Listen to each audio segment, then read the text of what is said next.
к тебе располагать. Я говорю, как вы? Вот я всегда мечтал, чтобы, дай Аллах, если бы я оказался бы какой-нибудь кошкой из этого села, может, я подошел к Сейда Бамби, рядом с ним стал, и он надыбрил хотя бы год по голове погладил. Больше внимания, что еще должно быть?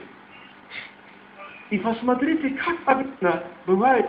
Жалко тех людей, которые даже из чертей еще, которые не выпили воды из этого замзама. Дай Аллах разума, дай Аллах понимания. Да наставит Всевышний Аллах всех нас на путь истины. Аминь. Ассаламу алейкум, рахматуллахи ва баракатуху.